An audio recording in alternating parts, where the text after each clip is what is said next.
আসসালামু আলাইকুম সবাইকে, আশা করি সকালে ভালো আছো। তো আমিও আছি আলহামদুলিল্লাহ অনেক ভালো। দীর্ঘদিন পর চলে আসলাম নতুন একটি ব্লগ ভিডিও নিয়ে। তো আজকের ব্লগটি হবে অনেক মজাদার। এই মুহূর্তে যে একটি জায়গায় আছি, খুব সুন্দর একটি জায়গায়, মানে 8 তলা ছাদের উপরে এই দৃশ্যটা, তো আমার কাছে অনেক ভালো লাগছে। এই মুহূর্তে আমি আছি ঢাকা মিরপুর 12, আর এটি হলো হাওয়া রেস্টুরেন্ট। এই রেস্টুরেন্টটা অনেকটাই সুন্দর, অনেক বড় বড় সেলিব্রিটি এখানে আসে ভিডিও করার জন্য। এই রেস্টুরেন্টটি সবার কাছে খুবই জনপ্রিয়, তাই আমিও চলে আসলাম এই জায়গাটিতে। ঢাকায় আসছি 5-6 দিন হয়েছে। যাই হোক, কালকে আমি বাড়িতে চলে যাব, গ্রামের বাড়িতে। আর এদিক দিয়ে বৃষ্টির কারণে কিন্তু আমরা ভালোভাবে ফটোশুট ভিডিওগুলো করতে পারছি না, কারণ উপরে অনেকগুলো লাইট ছিল, সেগুলো বন্ধ করে দিয়েছে তারা, কারণ লাইটগুলো নষ্ট হয়ে যাবে না হলে। শুধু বড় বড় কয়েকটি লাইট জ্বালানো ছিল, বাকি ছোট ছোট যে লাইটগুলো ছিল সৌন্দর্যের জন্য, সেগুলো কিন্তু এই মুহূর্তে বন্ধ আছে। তবে জায়গাটি কিন্তু অনেক সুন্দর, আমার কাছে অনেক ভালো লাগছে। আর আমার সাথে ছিল আমার চাচাকে নিয়ে চলে আসলাম এখানে ঘোরার জন্য।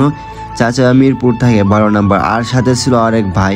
তো তাদেরকে নিয়ে আমি চলে আসলাম এই জায়গাটিতে ঘোরার জন্য। তাছাড়া এখানে অনেক আইটেমের খাবারও পাওয়া যায়, সবকিছুই পাওয়া যায় এখানে। চাইলে তোমরাও এসে ঘুরে যেতে পারো, জায়গাটি খুবই সুন্দর, অনেক ভালো লাগবে। আর এই মুহূর্তে বৃষ্টি পড়তেছে, বৃষ্টি পড়ার কারণে কিন্তু আমরা ঠিক মতো ভিডিও করতে পারতেছি না। যাই হোক, এদিক দিয়ে আমার এক বন্ধু ফোন দিয়েছে রেস্টুরেন্টের যে দৃশ্যগুলো সেগুলো দেখানোর জন্য। আমি সুন্দরভাবে তাকে ভিডিও কলে দেখিয়ে দিলাম। আর অন্যদিক দিয়ে রেস্টুরেন্টে এই মুহূর্তে ফাঁকা, মানুষজন নাই, কারণ বৃষ্টি পড়তেছে। বৃষ্টির সময় আর কেউ আসে না এই জায়গায়, যেহেতু অনেক উপরে এটা, আর উপরে ছাদও নাই, বুঝছো, একদম ছাদ নাই। তবে চাইলে রেস্টুরেন্টের ভিতরে বসে খেতে পারবেন। এটা হলো বাইরের দৃশ্য।